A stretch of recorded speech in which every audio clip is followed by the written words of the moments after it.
Cuando a mí me preguntaron acerca de la música, yo dije que en algún momento de mi género, la música también era muy gráfica. Y la música fue muy vulgar y violenta.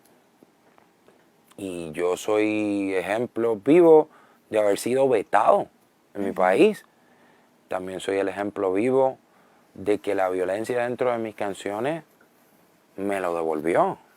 La violencia que yo ponía detrás de mis letras, un día me dio un golpe. Un día mi compañera terminó con un disparo en la cara y eso la gente quizás piensa que no iba a cambiar mi vida. Sí cambió mi vida. Mike Tyson dice que todos somos rudos y malos hasta que alguien nos dé un buen golpe en la cara. Ah, lo que posteaste en Instagram. Ya entendí lo que quería decir. La realidad es que yo vuelvo y les repito, ojalá y puedan tomar las palabras. Y hoy en día yo sé que todos pueden entender las palabras que les dije y que al principio pues fueron la chispa de muchos comentarios. Si a usted se le hace más fácil vender lo malo, no pretenda que le van a regresar cosas buenas. Yo no les estoy haciendo un hoyo a mis colegas. No, claramente yo pienso, mis colegas se han dado cuenta, ellos mismos están limpiando la música. Bad Bunny está limpiando la música, Ozuna está limpiando la música, Anuel está limpiando la música. Las letras, el contenido, eso ha sido parte de la música por toda la vida. La salsa ha tenido un alto contenido de violencia, de uso de drogas. Con el pasar del tiempo, ese mismo, ¿te acuerdas del DNA del que hablábamos ahorita? Eso también está en nuestro DNA. Bueno, y también no tiene nada de malo, obviamente, tú como que reportar, por decir así, lo que tú vives, ¿no? Siempre y cuando no lo vivas.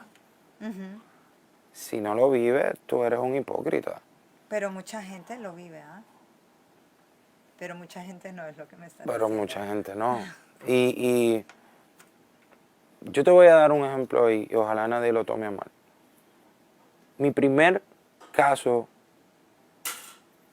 ofensivo, criminal, fue porque había una canción que decía que yo tengo una .40 y era de mi amigo Baby Rasta. Yo no conocía a Baby Rasta para ese tiempo. Pero era mi canción favorita. ¿Qué decía? Tengo una .40, hablaba de una pistola. Ah, ok. Yo era un niño de 15 años que encontró a dos creativos más de 16 años y queríamos tener una pistola. Basado en el contenido, vuelvo y repito, mi hermano Wilmer, te quiero, te adoro, tú lo sabes. Yo creo que ni tú lo sabías. El contenido de lo que nosotros escuchábamos día y noche se convirtió en nuestro bread and butter, como dicen en inglés. ¿Cuál fue el primer caso de William? Posesión de un arma de fuego. Una pistola Smith & Wesson calibre .40. Wilmer no tiene culpa de eso. Yo no tengo culpa de haber sido el reportero del barrio y que el mensaje se haya tomado como no era. Wilmer no tuvo culpa de que yo haya tomado y me haya buscado un caso criminal. Pero yo tengo claro que esa era mi canción favorita. Y que eso influyó. Y que eso influyó en mis ideas y la de aquellos dos creativos. Dios me los cuide donde quiera que ustedes dos estén. Y espero que estén bien. Yo no estoy diciendo que la culpa es del exponente. Yo no estoy diciendo que la culpa es de quien escucha. Yo lo que estoy diciendo es que los seres humanos, somos seres programables. Yo soy el ejemplo.